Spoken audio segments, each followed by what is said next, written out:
Well, good morning. I'm back with another garden tour. It's only just the end of April, but there's a lot of stuff happening in the garden. A lot of things are getting bigger, so I wanted to show you guys what's happening. Before we move on to the main beds, I just want to quickly show you guys what's happening in my containers. I've got two new ones that I had lent to my brother with some Tamarillo trees, and he's planted them out at his property, and so I've got them back. So I'm super excited. I've got some more potting mix and compost. Then I'm going to fill them up and then have to decide what I want to plant in them.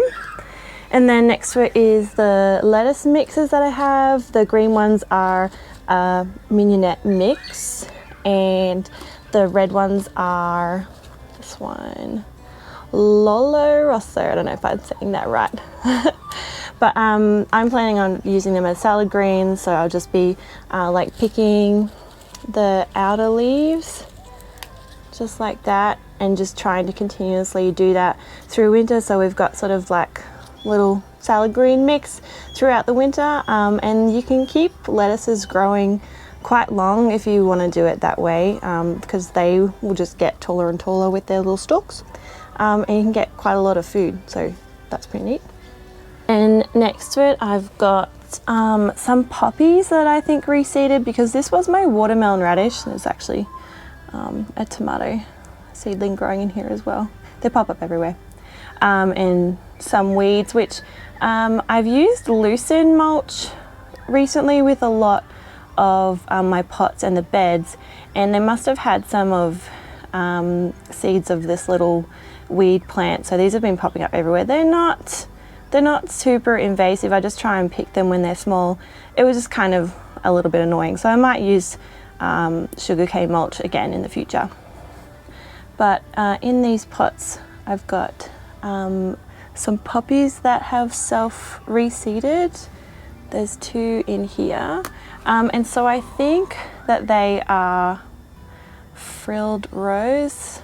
I'll have to have a look and I'll put it on the screen. But that was pretty neat to see them reseeding, because that's free plants. And I've had a little bit of difficulty in getting poppies to grow, so that's pretty cool. And then next to it I've got baby spinach. It seems to be still a little bit small, so it could just be because it's losing nutrients because it's in a container, so I might need to give it another bit of a feed. And this container back here, it's actually got a poppy in it as well. This is one that I think I put this in purposefully. The other ones might be different. I'll have to have a look, because this one I do have a little stick that says Californian Poppy Frilled Rose. So the previous one might have been champagne and roses, so I'll have to check and I'll put it back on the screen. And then next to it are some pansies that I just got from Bunnings, and this little one, I've obviously had tomatoes in it previously. I left this in, so then if it, like this one, it's a little, oh no, that might not be a tomato seedling, that's just a weed. So if any tomatoes came up like in the summer, then I would know what it was. But this one I've also left in an old stick, because this was a pot I was trying to grow the amazing grey poppy in, and just none of them germinated, which is not necessarily its fault. They're just really small seeds, so they could have potentially got washed away or just were not moist enough to germinate. So if any poppies do come up, I'll know that it should be that one. The pansies I have in here, this is a blackberry, so it's a dark black color, and this one here is Giant Duo, and it's quite pretty. It's like a white and purple pansy, so I just like having a bit of color in this corner, because you can also see it from the window, which is kind of neat. And in this pot next to it, I thinned out the calendulas that were in here just to one, to try and help it get a bit bigger, and it's the orange porcupine, so I'm looking forward to seeing what that one looks like. And then next to it is my purple asparagus, which is getting a bit bigger. I'm still just gonna leave it growing for a couple of years to just see if it is possible to keep asparagus growing in a pot. It's kind of just an experiment. And then I've got my strawberries down here. These are the Luana variety, which is supposed to do better in Queensland, Australia. And these rocks I painted ages ago. Apparently you can do this and it kind of deters birds from getting your strawberries, because they can like peck at these ones and then they're like, oh, it's a rock, I can't eat that, and then move on. I don't know if that really works, but it was a fun little art project anyway. And then over here I've got Dazzling Blue Kale. It's a little leggy to me, but it's probably still fine. It doesn't really look like it's going to seed. Like sometimes when plants are going to seed, they get like a really tall stalk. I have picked off some of the bottom leaves though, because they were getting a little bit eaten by bugs and stuff like that. And there's a little bit of damage here, as you can see. And that was from caterpillars, because I think the white cabbage butterfly had gotten to this one and laid some eggs, and the caterpillar hatched before I could actually get to it. So I keep just looking underneath the backs of there's some bit of damage there, but I can't see what's eating it. I keep looking at the underside of the leaves every now and then to check, because there's one there. They're really small little yellow oblong eggs that are stuck to the leaf, usually on the underside, that the white cabbage butterfly lays, and then caterpillar comes out of it and starts eating the plant. And there's a few on this one as well. So usually when I'm out, I just try and have a quick look and squish off any of the eggs that I can see. This one's there. And next to it, I've got some more lettuce. These were just Cos Lettuce, I think. They were just from a start from Bunnings as well. I just plugged it in. They were actually looking pretty sad, and so I just popped in a pot to see how they would go, and they've come back, so that's kind of neat. And then I've also got red Russian Kale. This is a new variety that I've never tried before, growing in this pot.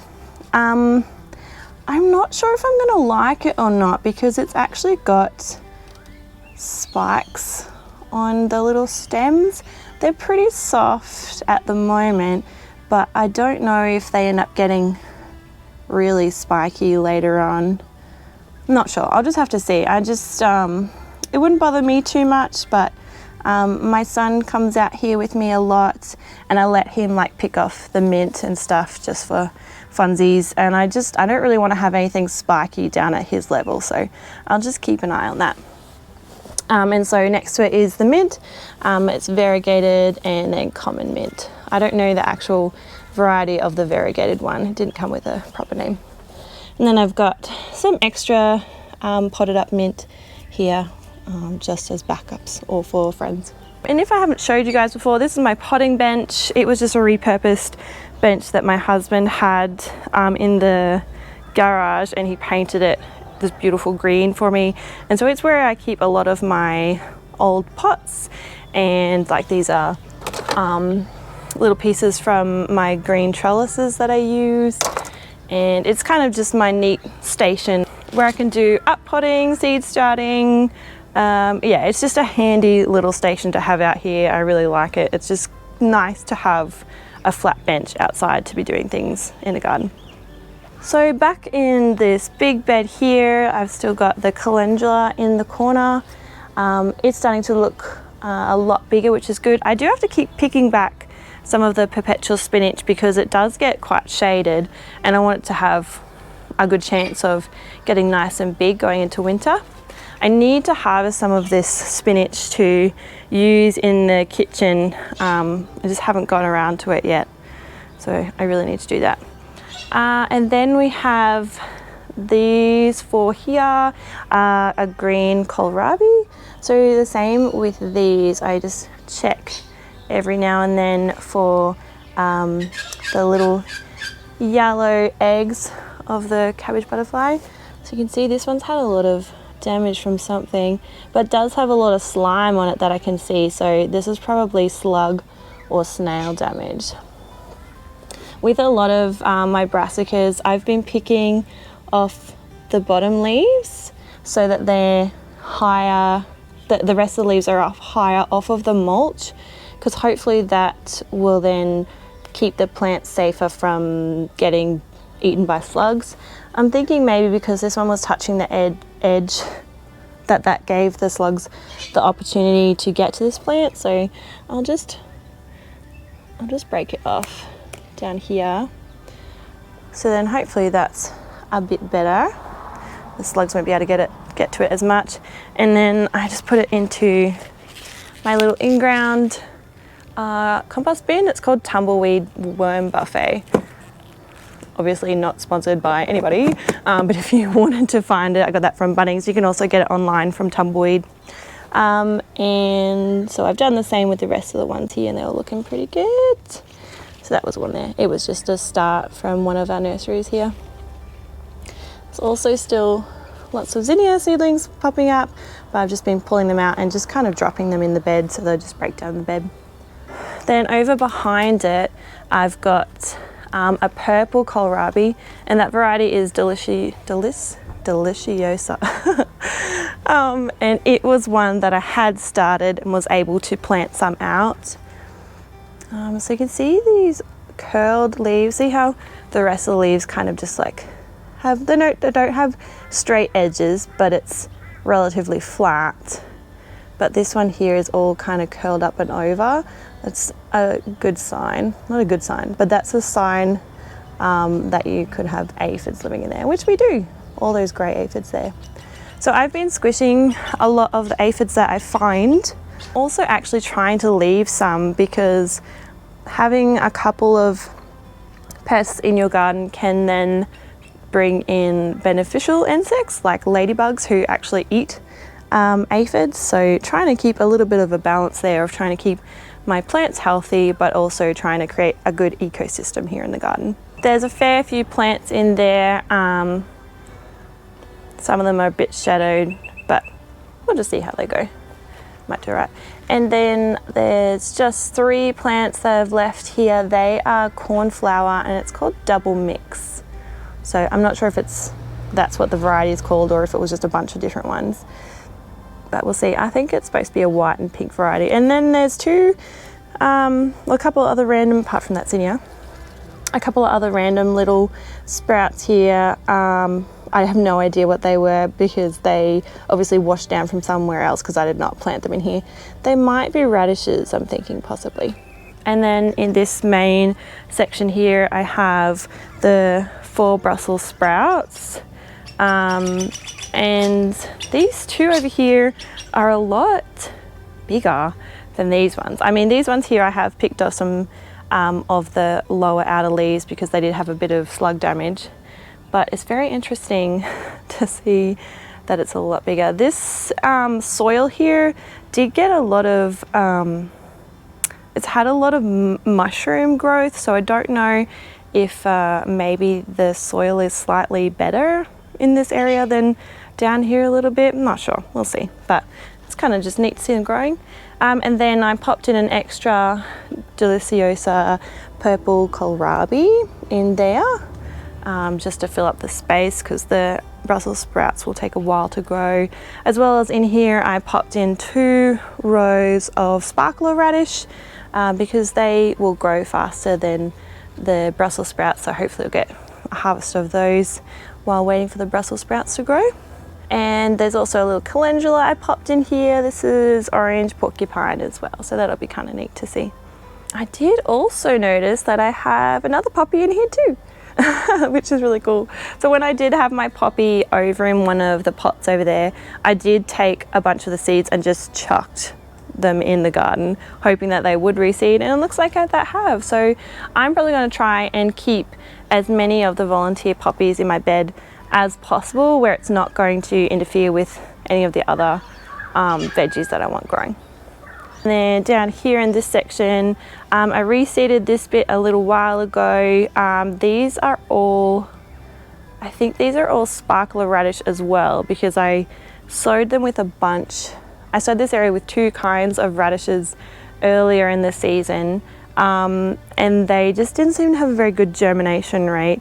And so then I just re-sowed them, and they're doing pretty good now. I'm just sowing them in bunches. Oh, look at that one. That one's white. That's really cool. Maybe this was actually from the first bunch. So I did plant white icicle on this first little bit. So maybe that's a white icicle. And then the rest, I suppose, were just sparkler. Some of them are actually starting to bulb up, which is pretty neat. I really like having, cutting up radishes and sauteing them with like onion, and then adding in chopped up kale and kind of sauteing that all together, and then having that with like a poached egg, and it is amazing. There's also a little Dino kale over there. I really like the Dino kale. I like the taste and the texture. Yeah, it's kind of one of my favorites. And then there's another Calendula over there. I can't remember that variety. It's either going to be orange porcupine or orange flash. And back in this little section is the Swede best of all variety. They're like doing okay. I might not have given them enough space because like look how massive the leaves are. That's pretty awesome. And so there are some little ones underneath, so I'm not sure if that's going to work out if I then can harvest some of the bigger ones, and then the smaller ones will be able to grow once the bigger ones are out. Some of them, like this one here, is looking pretty rough. I don't know if it's because it's like next to the bin and so slugs can climb up all over it, because there is like slug damage here, and it does have aphids, but I don't know if you can see.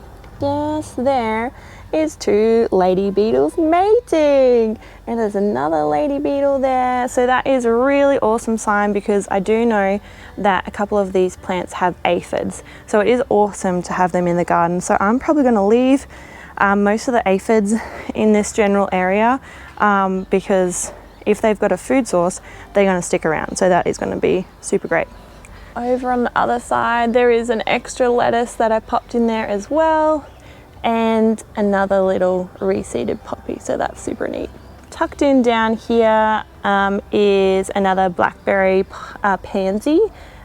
It's going a bit slow, but it's probably getting a bit shaded out by this Swede. So I might actually take this big leaf off, because the middle leaves are the ones that actually are the ones that are working the hardest as the plants grow. They're the main ones that are doing a lot of the photosynthesis. So I've been told. There's lots of aphids under there as well. And so I make sure I leave enough leaves on there to keep the plant going, but then try and pick off the outer leaves, because I'm still also trying to stop any slug damage. So this is getting damaged, I think, because it's leaning against the post here. And that one can go. And then in this little area, we've got a hodgepodge mix of everything. We've got 4 cabbages. These are the Munchkin cabbages, 1, 2, 3, and 4. They are looking a little bit curly leaved, and I'm wondering if that's possibly from aphids as well. Yeah, I can see some in there. Yeah, there's some green aphids on these ones. So they're struggling a little bit. We'll see how they go.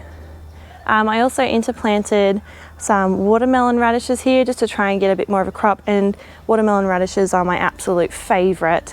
They actually come up, they're kind of like a ball shape. The outside is green and the inside is red, so they're very cool. And this here is the Nasturtium, that's the Orchid cream. It's a climbing variety, so that's why I've got this little trellis here. I might put some more little braces in, because it doesn't have any like tendrils to grab onto. But so as it grows up, I kind of just tuck it in and weave it up, and that's sort of what helps support it, because then it becomes kind of like a visual, beautiful piece in the garden, and then I don't have to let it sprawl all over this space where I actually want things growing that I can eat. I know you can eat the leaves, but I generally don't eat them as much as just admire them. And then down here I have another little lettuce that I popped in, and this big row of radishes. I think these were also sparkler radish. I had a bunch of sparkler radish, so I just like popped them in everywhere. And then I have 3 cabbages here. These are the red Express Cabbage. You will notice that this one is much larger than these 2. My son actually pulled both of these out. And I put them back in just in case I could salvage them, and they're still growing. So that's kind of neat. I might have a bit more of a succession harvest of these once they get a bit bigger. And on these back rows, I'm absolutely loving how these have turned out. These are my pea trellises. This variety here is just gorgeous. I love the flowers and the color of the peas. This is the blue shelling snow pea. So Generally with these I've found that if you pick them when they're thin and small, so probably like before the peas start to form, they're much nicer to eat when they're a little bit smaller and tender. If you let them go all the way to the stage where they form the peas in the pod, the outside casing is quite tough, and so they're much better as just like you shell them if you want to eat the peas fresh. But they are quite nice as like a flat snow pea if you get them before the pods start to form. Planted these in between the sugar snap peas because I just love the colour that they add to the garden, and you can eat them as well, but I just liked being able to add in these beautiful purpley pink flowers and pods in amongst all the green and white flowers of the sugar snap peas.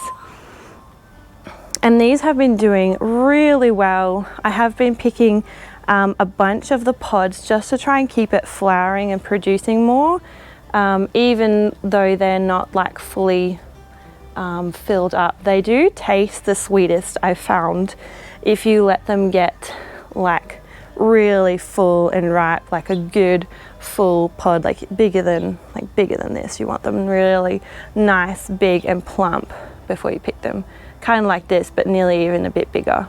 But yeah, we have been picking a bunch. Oh, this one's probably a good one.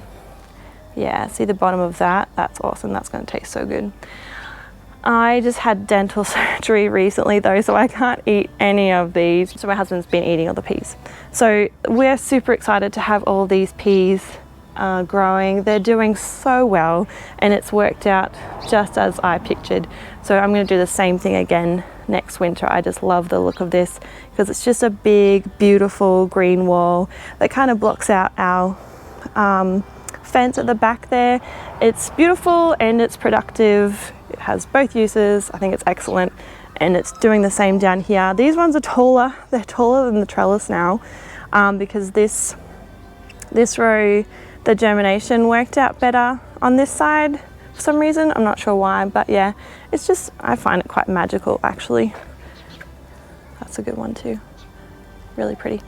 And the last bed, I might just open up for you guys so we can see what's in there. I've got the big mesh. The holes aren't super small, but it's definitely small enough to stop the white cabbage butterfly getting in there and laying eggs in there, because there's a lot of my brassicas in there. So I'll open it up.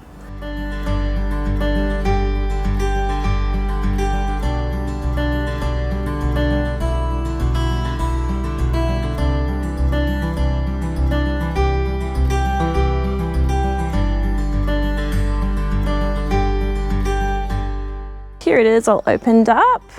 Down this end I've got a calendula over in that corner there. I love just adding colour into the green spaces. I found that from one of the first seasons that I grew autumn crops, is that the garden was doing great, but it was all green, and I kind of want something a little bit more cheerful in there. So that's why I popped in a lot of flowers all over the place.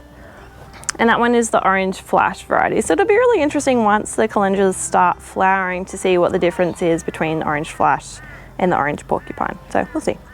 And I've put in big oval line of watermelon radishes. Again, watermelon radishes are my favorite. And I just wanted to use this space a little bit more efficiently. I should have done this a lot earlier when the starts were a lot smaller. We're going to see up the other end that the plants are getting pretty substantial now. So I wish I had done this sooner, but I'll know that for next time. But in here we've got another Dino Kale here, and another Blackberry Pansy, red Russian Kale, and another Dino Kale here. This was where my potatoes were, so I still get random little potatoes. Look, that's a tiny little potato that it's growing from. Over there is actually another Dino Kale, and then I have, I think, 4 purple sprouting broccolis in here. I do have a couple extras, but they're kind of backups. I've got the beds as full as I kind of want them to be, but I've got extras in case some fail. And then they are 2 dazzling blue kales at the back there, doing pretty good. And these 3 are a purple cauliflower. They're Sicily purple. This one's kind of knocked over a bit. We have had a little bit extra wind recently, so I don't know, maybe I need to stake that up a little bit so that the radishes have a bit of a better chance. These actually used to be from my dill plant. So that's a little bit better, just holding it up a little bit. So then these radishes have a chance to keep growing. So this row again is the watermelon radishes. And on that back there, that's another red Russian kale. And then, like I was saying, these ones up here are getting quite a lot bigger, but I planted in a couple rows of beets just to use as greens in salads. It's another weed growing in the lucid mulch. So these ones are bull's blood red, so you can see the seedlings all popping up everywhere. So I'm hoping to have them kind of grow really close together, and I'll just pick off the leaves to use in salads. And in this row here, this is Moulin Rouge, which is a purple looking beet. And so I can see a bunch of the seedlings popping up all the way down. And there's actually another little row growing down here of the Moulin Rouge as well. And this last one is Burpees golden beet, and there's a bunch of those starting to come up now too, which is really neat. But back here next to the purple cauliflowers are broccolini. There's just 3 plants there. This one did have 2 shoots growing from it, but I was going to let it to see how it goes, but because I don't want it to get too cramped in here, I decided to cut one of the stalks off and just let the one main plant grow. Then I have 7 snowball cauliflowers. So these 6 and the one behind that broccolini over there, they're all the snowball cauliflowers. So they're like a smaller one. So I thought they looked kind of cute and be pretty neat and would be handy to grow close-ish together here in the beds. I do also have a chamomile that reseeded and a poppy right next to it. This is the poppy and this is the chamomile. And there's also a dill. So I'm actually going to try and leave the chamomile and the poppy to grow, probably get rid of the dill. It would be kind of neat to have those in the garden. I think they would stay in a lot longer than what I would want the cauliflower, possibly. I'm just going to see how that goes, but I'm pretty excited to see those all growing together. And I'm just going to gently pull this down so I can give you guys an update on the front garden. And I'll come back and secure that later. And so we have Maggie out here. This is our magnolia. I need to have a little bit of research of what's going on. It's getting some spots on the back of some of the leaves. It could just be losing its leaves, I don't know. I haven't had a magnolia before, so I need to look into that. And then I had extra calendulas, so I planted them out here. These are the orange porcupine ones. So I thought it might be kind of neat to have a little bit of color under here. I have a lot of issues with kikuyu grass growing in these beds, which is this here. It's very aggressive, very persistent. So it's kind of handy to have ground cover in here, even if I'm not going to have them in the beds forever. So I thought that would add a bit of nice color and also kind of help suppress weeds. The mulch does help, but it's still not enough. I do also have like borage popping up everywhere. I had a massive borage plants here last year, and they just keep reseeding. They reseed like even in the pebbles down there. And these are my rosemaries. This is sort of your typical rosemary with the blue flowers, and this one here is supposed to be more of like a creeping type, and it has these beautiful purple flowers. It doesn't seem to be creeping as much as at the moment. I'm not sure if that's because it's flowering, but kind of my idea was like I would have the tall rosemary at the back and it would kind of grow up, and then I'd have this beautiful low creeping rosemary at the front. It smells delicious, smells amazing. It's really handy to have herbs just outside the front door, and that is the main purpose of this front garden, as well as being beautiful. And I have a fruit salad sage plant. It does smell delicious, very fruity. So that's kind of neat.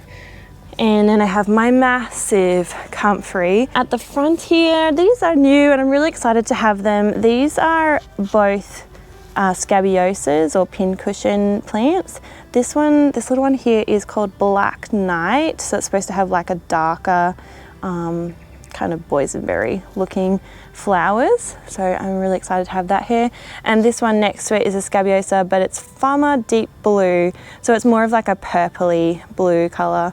I had a pincushion plant, so one similar to these, in my old garden, and I absolutely loved it. And so did like the bees and the butterflies. I'm really excited to have them here in the front garden, just to add like a bit of color, and I really like the flowers. And then here I've got my holy basil. You can see all of the grass growing up. And then this is some parsley. It actually grew back from a stump because I had parsley in this spot last year, so that's super handy. I did also plant a couple of small seedlings as well, just as like a backup. So it's nice to have parsley back in the garden because I do use it a fair bit. And then my sage here, it's a variegated golden sage. I have cut that back heaps because it was like filling up all of this area.